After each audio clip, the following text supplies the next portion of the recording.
2022년 9월 13일에 주시는 하나님의 말씀은 잠언 11장 25절의 말씀입니다.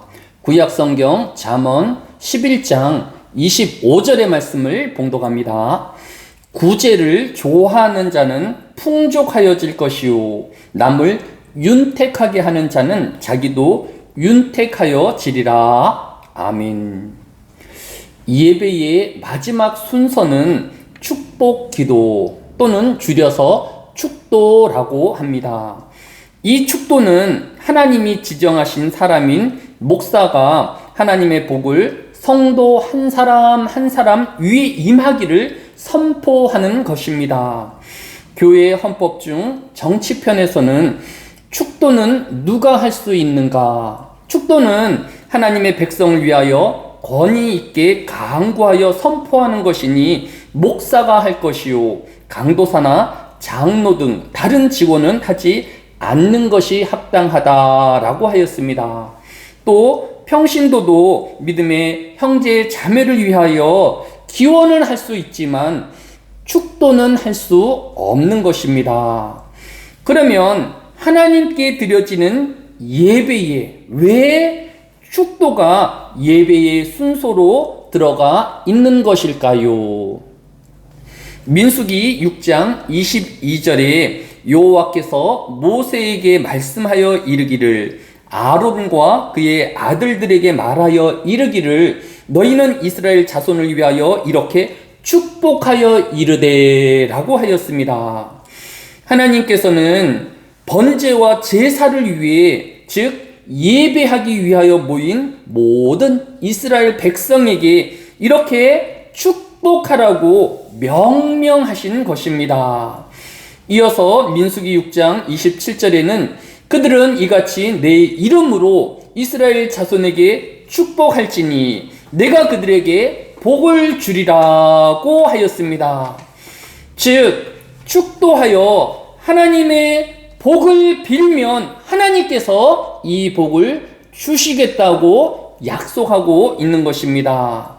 따라서 하나님께 드려지는 예배에 목사가 축도하는 것은 하나님의 명령이기 때문이며 또 이 말씀에 순종하여 참여하는 모든 예배자에게 하나님께서는 이 복을 이루어 주실 것입니다.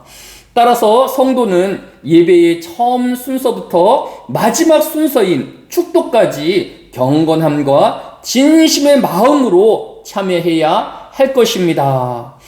둘째로 성경에 나타난 여러 하나님의 축복 중에서 신명기 28장은 따로 축복장으로 불리울 만큼 널리 알려져 있습니다.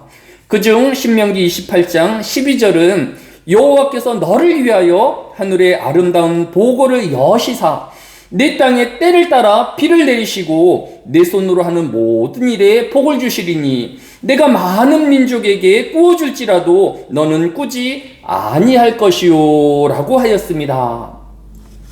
남을 구제하고 도와주면 자신의 재물과 시간이 줄어들어 궁핍하게 되는 것이 상식인데 성경은 이웃을 구제하고 베푸는 삶이 결코 궁핍이나 결핍으로 이루어지지 않을 것을 교훈하고 있는 것입니다.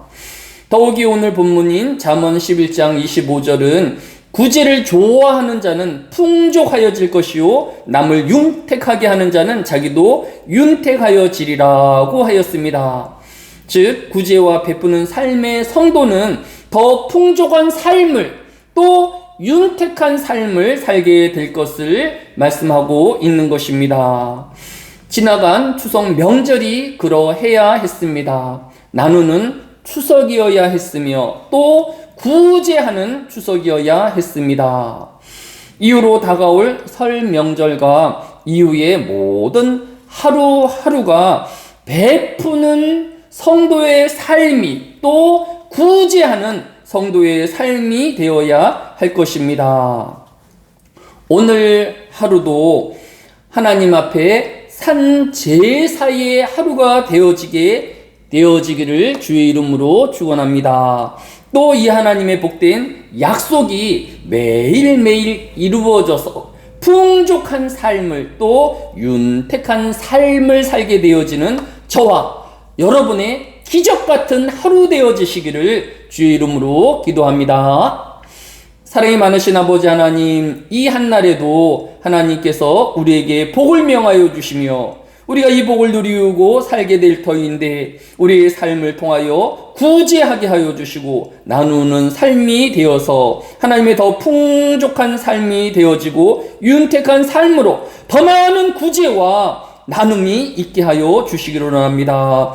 하나님께서 우리의 삶 가운데 산 제사로 드려지는 하루 되어지게 하여 주옵소서. 감사를 드리오며 예수님의 이름으로 기도드렸사옵나이다. 아멘.